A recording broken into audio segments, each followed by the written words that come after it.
একদিকে আগুনে পুড়ছে শ্রমজীবী মানুষের স্বপ্ন, কারখানায় আগুন, সড়কে মৃত্যু। অন্যদিকে রাজপথে সংঘর্ষ, রাজনৈতিক অস্থিরতা, হকার উচ্ছেদ, প্রতিবাদ ও বিক্ষোভ।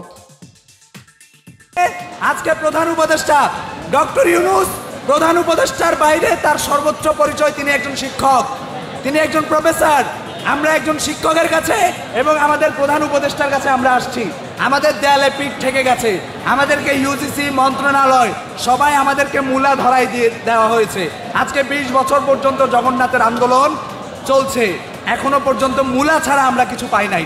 আমাদের দাবি তিনটা হচ্ছে। প্রথম দাবি হচ্ছে আমাদের যতদিন পর্যন্ত না দ্বিতীয় ক্যাম্পাসের কার্যক্রম সুসম্পন্ন হচ্ছে ততদিন পর্যন্ত 70% শিক্ষার্থীদেরকে ন্যূনতম আবাসন বৃত্তি নিশ্চিত করা। দ্বিতীয়ত হচ্ছে আমাদের দ্বিতীয় ক্যাম্পাসের কাজ দ্রুত সময়ের মধ্যে সেনাবাহিনীর কাছে ইতোমধ্যেই কাজ বলা হচ্ছে, হস্তান্তর করা হয়েছে। দ্রুত সময়ের মধ্যে আমাদের দ্বিতীয় ক্যাম্পাসের কাজ সুসম্পন্ন করা। সব মিলিয়ে দেশে যেন বাড়ছে অস্থিরতা ও আতঙ্কের বাতাস। মাত্র 1 মাসে ঢাকার আশেপাশে একাধিক কারখানায় অগ্নিকাণ্ডের ঘটনা ঘটেছে। যে অঞ্চলগুলোতে বিশাল শিল্প গড়ে উঠেছে সেখানেই বারবার আগুনের ঘটনা, আতঙ্ক বাড়ছে। প্রতিটি ঘটনায় কোটি কোটি টাকার ক্ষতি এবং শ্রমিকদের জীবনের ঝুঁকি বেড়েই চলছে। নিরাপত্তা নিয়ে প্রশ্ন তুলেছেন বিশেষজ্ঞরা।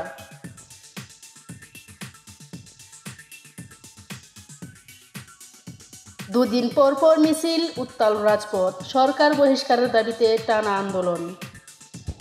আন্দোলন ভাঙতে পুলিশ অতর্কিতভাবে হামলা চালাচ্ছে। গণতান্ত্রিক অধিকার প্রতিষ্ঠায় তারা শান্তিপূর্ণভাবে রাজপথে নেমেছে বলে দাবি করেছেন তারা।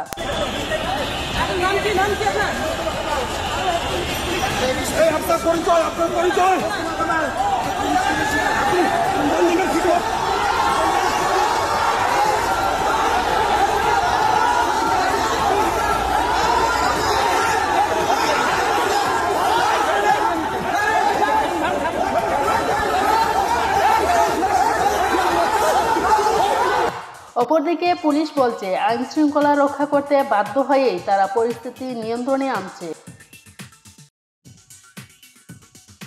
কিছু বিক্ষোভকারী ইট পাটকেল ছুঁড়ে হামলা চালাচ্ছে, পাল্টা ব্যবস্থা নিতে হয়েছে বলেও জানিয়েছে পুলিশ।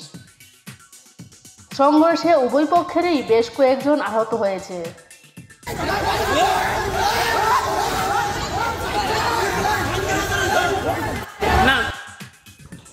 সংকটের মাঝেই উচ্ছ্বাস, কেক বিক্রিতে যেন উৎসবের আমেজ। দেশ জুড়ে একের পর এক সংকট, রাজনৈতিক অস্থিরতা, মিছিল, সমাবেশ আর সংঘর্ষে সাধারণ মানুষ দিশেহারা। তবু এই পরিস্থিতির মাঝেই ফুটপাতে কেক বিক্রি করে ভাইরাল শহরের নারীরা।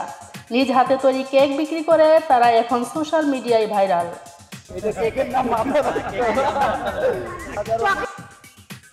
দেশের সংকটে উদাসীনতা, সোশ্যাল মিডিয়ার ব্যস্ত সাধারণ মানুষ, দেশে চলমান অস্থিরতা আর সংকট।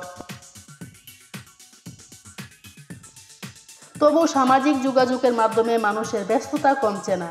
বিশেষ করে টিকটক ও শর্ট ভিডিও প্ল্যাটফর্মগুলোতেও সক্রিয়তা হু হু করে বাড়ছে। রাজপথে আন্দোলন, সংঘর্ষ, জীবনে অনিশ্চয়তা, তবু মানুষ যেন বাস্তবতা ভুলে বিনোদনেই ডুবে থাকছে।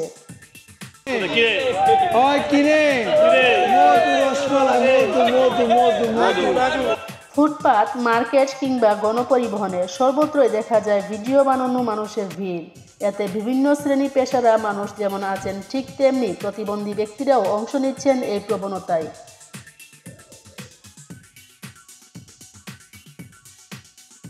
বাংলাদেশ যেন এক অশান্ত সময় পার করছে।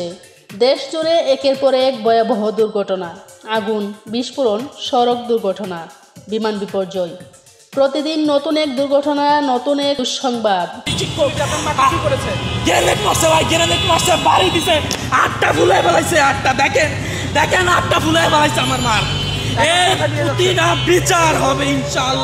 কারখানায় আগুন, সড়কে মৃত্যু, নদীতে ডুবে প্রাণহানি, মায়ের কান্না, বাবার হতাশা, তবু দেশ চলছে যেন কিছুই হয়নি। অন্যায়ের বিচার নেই, দুর্নীতি বাড়ছে, বেকার যুবক পথে পথে। মানুষের মন ভর করছে ভয়। রাজনীতি নয়, এখন প্রয়োজন মানবতা। রাস্তার মিছিল, ট্রাক, বাস আর মোটরসাইকেলের সংঘর্ষে হারিয়ে যাচ্ছে প্রাণ। নিরাপত্তা ও সচেতনতার অভাবেই বাড়ছে দুর্ঘটনা। রাজপথে বিক্ষোভ, আগুনে পুড়ছে শহর। অর্থনীতি আর সাধারণ মানুষের মন দুটোই এখন ক্লান্ত ও ভীত। আগুন, দুর্ঘটনা, বিমান বিপর্যয়, কাঁদছে বাংলাদেশ। কে বাঁচাবে এই দেশ? এমন সময়ও যদি